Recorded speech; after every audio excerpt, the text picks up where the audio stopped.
So I have played Arc Raiders for over 100 hours. As you can see on my Steam, it's currently sitting at 107 hours. But in other words, I've played in the 2 weeks that this game has been out a lot of Arc Raiders, and I kind of just wanted to give you guys my opinions on what I think of the game after 100 hours. And more or less, I've kind of completed everything. If I go to workshops, all my workshops are done.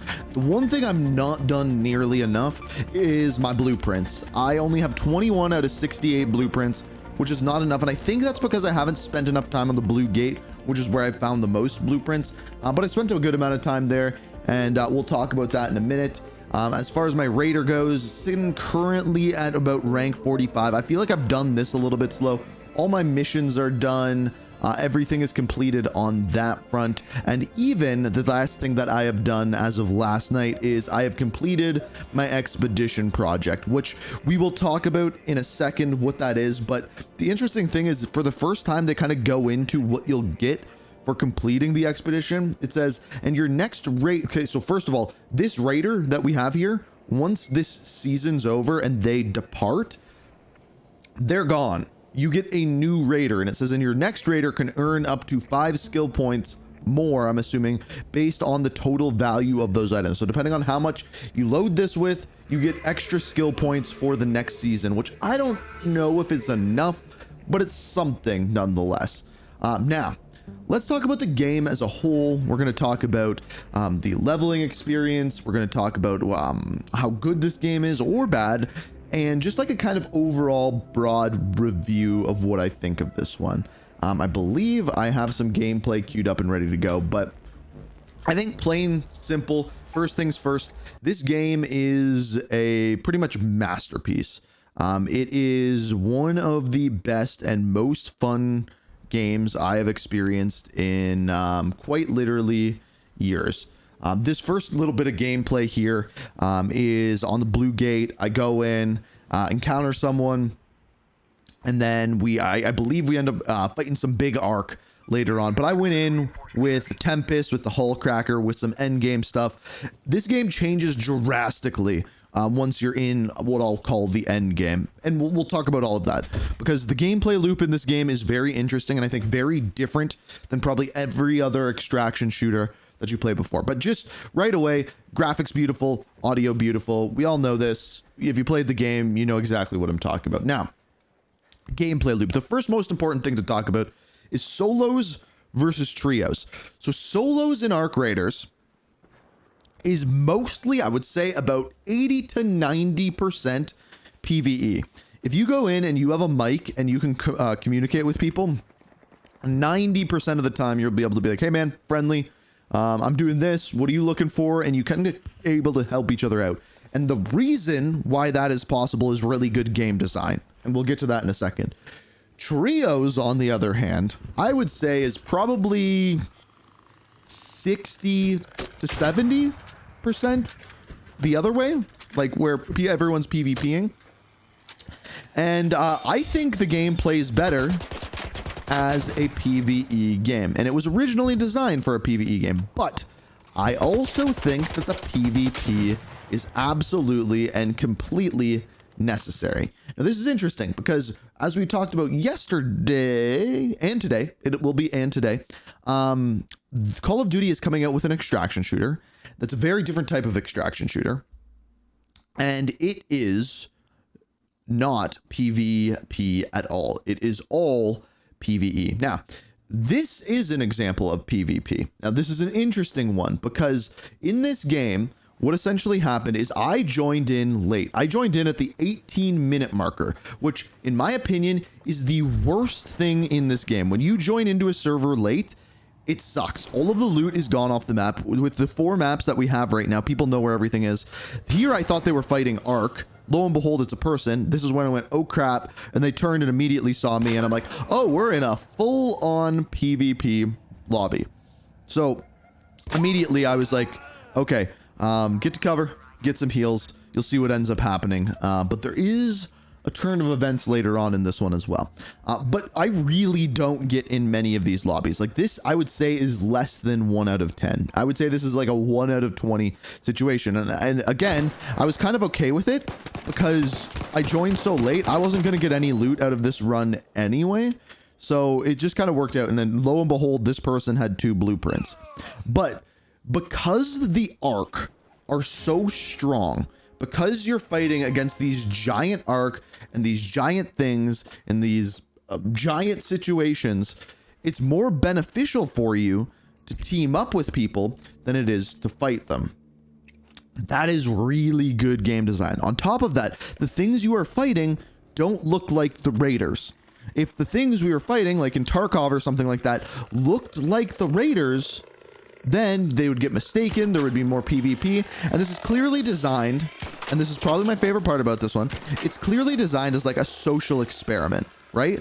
If you put people into a world where they're going for loot and you put them against really, really high tier enemies, will they team up or will they fight against each other? And turns out the answer to that is if they have people to team up with, they'll fight against people. If they're alone, they'll team up.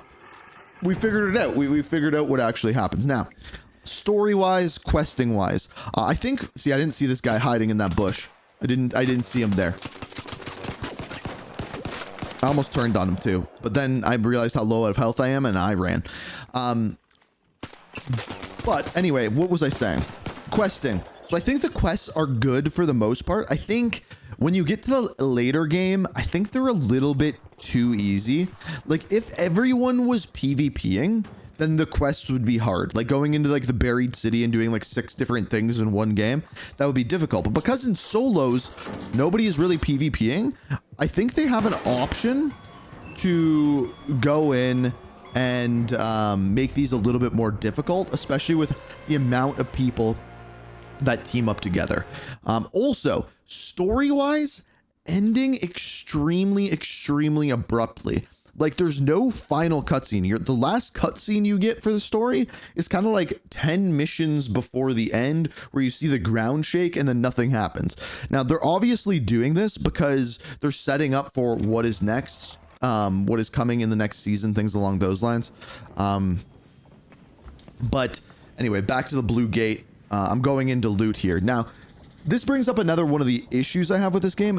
Where we are right now in this game, if you go into a solo game, the loot, I go into this main building at about 25-ish minutes because you're going to see here some things happen. I don't know how this turret doesn't shoot me right away, but it doesn't. And by the time I get into this main building on Blue Gate, the entire thing is looted.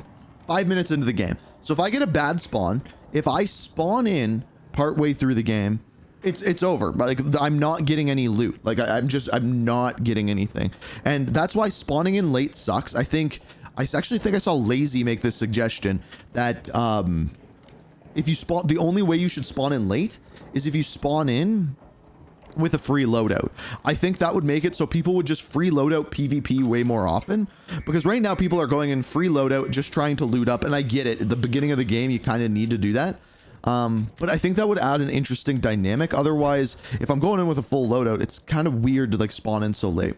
Now, this game as a whole, I think, I'm going to say this, it might be controversial, but I think it's true. As you can see, I go in here 25 minutes and 30 seconds, already looted. Everyone knows where all the loot spots are.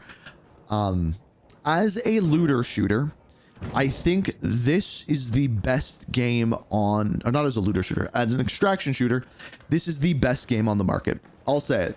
I truly believe, I think there is room for other games. I think there's room for a first-person shooter to do it. Call of Duty's coming out with the Endgame thing. It's not a full-on extraction shooter. It's like a extraction shooter light.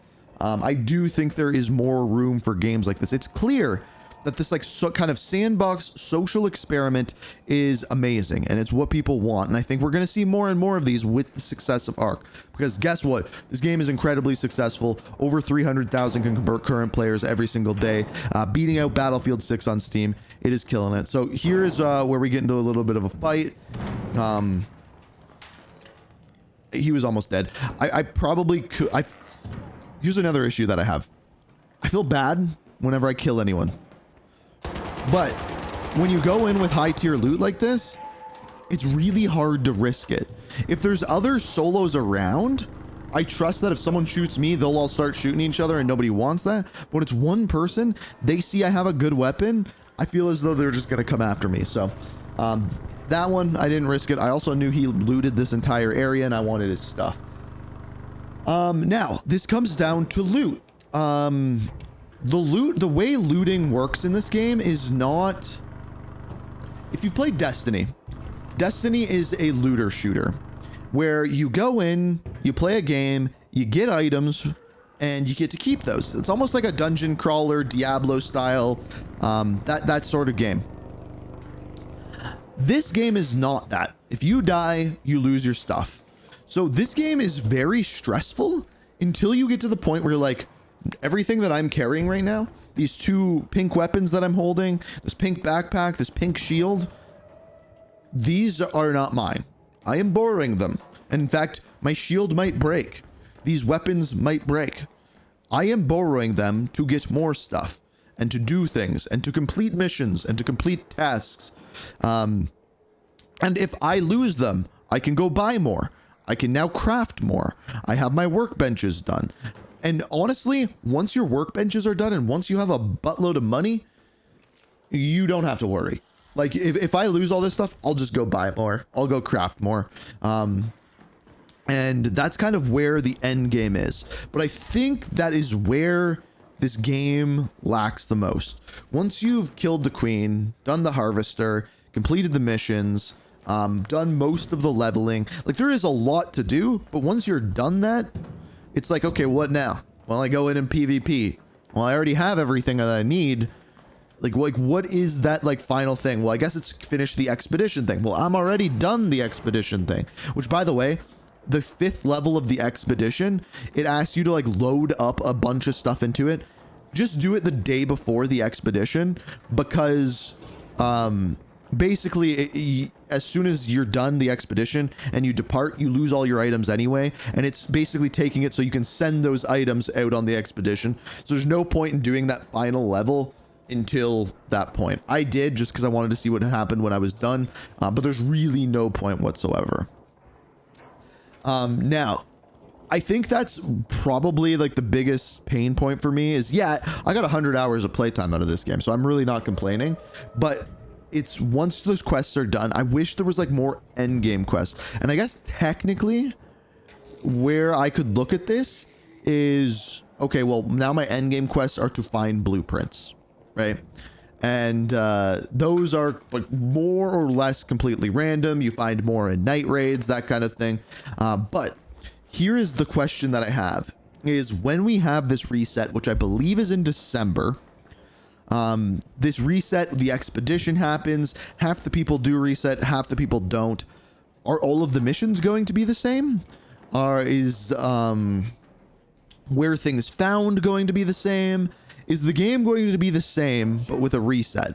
And if that is the case, what does the game look like moving forward?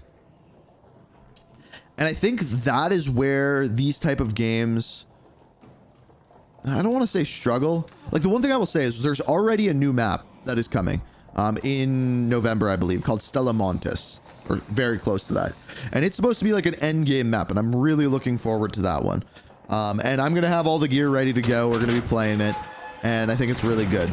I asked this guy, by the way, if he wanted to do this with me.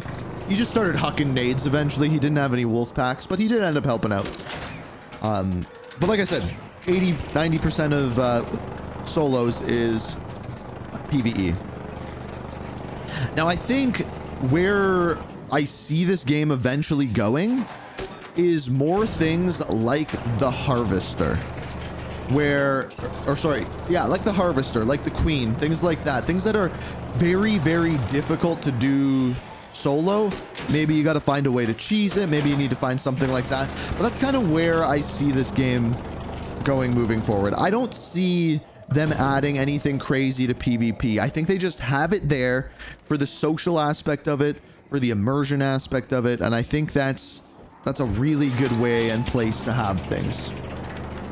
Now, for someone like myself who hasn't really gone deep into the extraction shooter genre, I've played DMZ, I've tried Tarkov.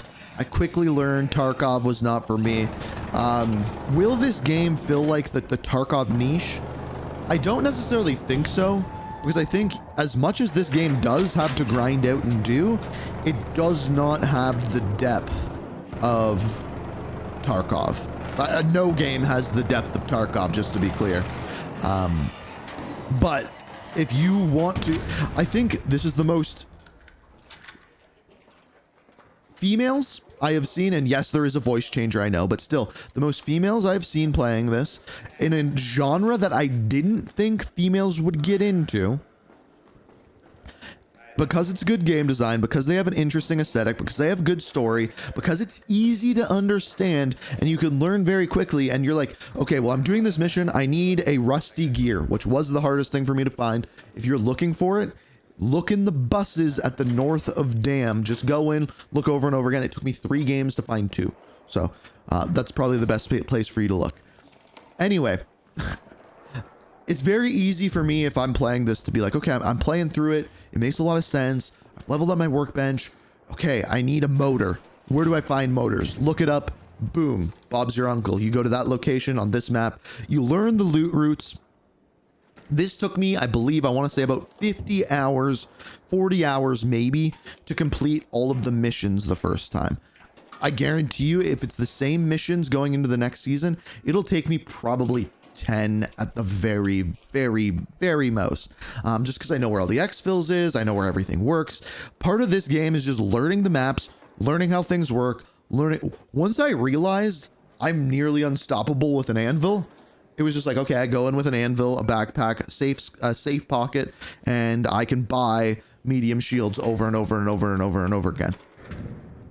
And once I figured that out, everything became pretty easy. And the other thing is, once you realize this isn't your loot, you are borrowing this loot. This guy comes over to me and he goes, man, some guy just killed everything in here. And I'm like, I think that was me. And I was scared to say that I have a rocket launcher because I thought he would try to kill me and take. See? But like these moments that you get in this game are what make this game. And I think we're now at a point where we can't have a game like this without proximity chat. And to try to create a game like this again, where even though there's PvP and even though you can take this many people's loot, the amount of people that team up is unexpected. The first day I played this game, everyone was PvPing, and so quickly did that change. And it's been really, really cool to be a part of that. And as far as where this game goes in the long run, I think once everyone completes the quests, it'll depend on what happens after that expedition and the reset. I think a bunch of people are going to come back for the new map. I think a bunch of people are going to come back whenever they have like an event, like the hidden bunkers that they added over the weekend. I think this game is going to be very big for quite some time, and I will be there for it because this is one of the best games of the year. And it's the best extraction shooter that I have personally played. And the most fun, too. And I said it before. I will say it again. I think this is the most important thing. And this is what this game does right. Better than any other extraction shooter. Better than, I think, any battle royale. Better than almost like any shooter in general. For a game to be great, the solo experience has to be as good, if not better, than a team experience, than playing with friends. If a game can accomplish that, then it will do incredibly well. RedSec, you cannot play solo. If you play Battlefield without a good squad, it sucks. Call of Duty Warzone, you can play solo, but there's a lot of problems with people camping and things like that. This game, because of the way they designed the arc, because people want to do PvE and people want to team up and no one wants to be that bad guy, it works. I knew a sneeze was coming. But yeah, like just like these conversations and the way it's designed, I honestly think I like solo 10 times more than I like teams. And that is crazy. And that is what they nailed. And because they did that correctly, this game will go a long way. By the way, what's happening right here is this guy just came over and he goes, dude, I've only found 2 weapons so far. And he goes, oh man, take mine. How sick is that? This game is sick. After 100 hours, we're still going to be, I'm probably going to be streaming it today, going for blueprints until Call of Duty comes out. It's wild. It's fun. I love this genre. I hope we get more great games like this. And until next time, return to Speranza safely. Peace, dudes.